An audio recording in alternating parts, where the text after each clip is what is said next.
Shalom, selamat pagi Bapak, Ibu, dan saudara-saudara sekalian. Mari kita berdoa untuk menyiapkan kita mendengarkan firman Tuhan pada pagi hari ini. Selamat pagi Bapa di surga, terima kasih untuk anugerah-Mu. Kami bersyukur untuk hari yang luar biasa. Dan pagi hari ini kami mau mendengarkan firman Tuhan. Berikan kami telinga seorang murid, sehingga setiap firman yang kami dengar berakar dengan kuat di dalam pikiran dan hati kami. Di dalam nama Tuhan Yesus kami berdoa dan mengucap syukur. Amin. Tema kita pagi hari ini keringat darah, diambil dari Lukas 22 ayat 39 sampai 46. Lalu pergilah Yesus keluar kota, dan sebagaimana biasa ia menuju Bukit Zaitun. Murid-muridnya juga mengikuti dia. Setelah tiba di tempat itu, ia berkata kepada mereka, "Berdoalah supaya kamu jangan jatuh ke dalam pencobaan." Kemudian ia menjauhkan diri dari mereka, kira-kira sepelempar batu jaraknya. Lalu ia berlutut dan berdoa, katanya, "Ya Bapakku, jikalau engkau mau, ambillah cawan ini daripadaku. Tetapi bukanlah kehendakku, melainkan kehendak-Mu-lah yang terjadi." Maka seorang malaikat dari langit menampakkan diri kepadanya untuk memberi kekuatan kepadanya. Ia sangat ketakutan dan makin bersungguh-sungguh berdoa. Peluhnya menjadi seperti titik-titik darah yang bertetesan ke tanah. Lalu ia bangkit dari doanya dan kembali kepada murid-muridnya. Tetapi ia mendapati mereka sedang tidur karena duka cita. Katanya kepada mereka, "Mengapa kamu tidur? Bangunlah dan berdoalah supaya kamu jangan jatuh ke dalam pencobaan."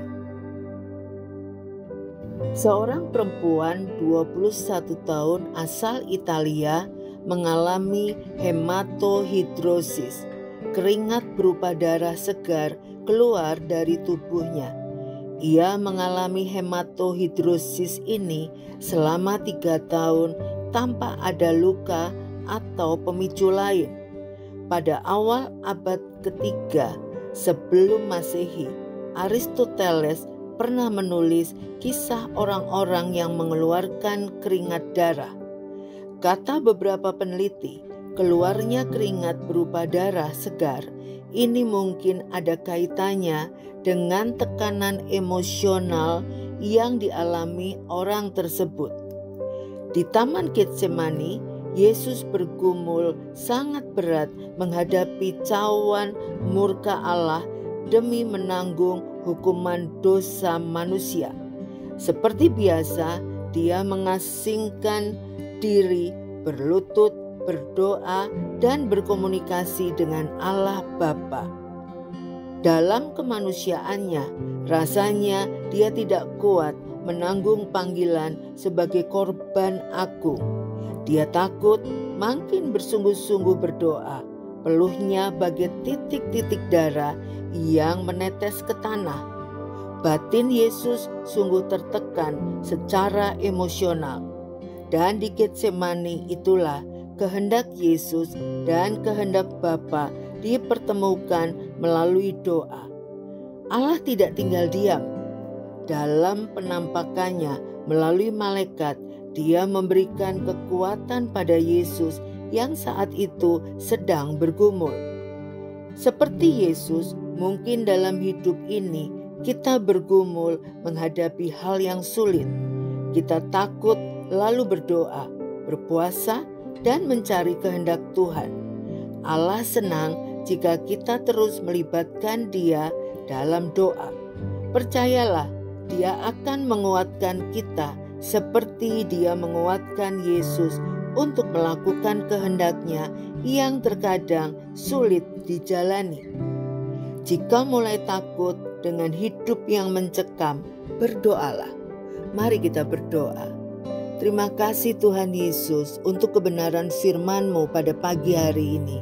Kami mau belajar bagaimana menghadapi rasa takut sama seperti Yesus waktu di Taman Getsemani.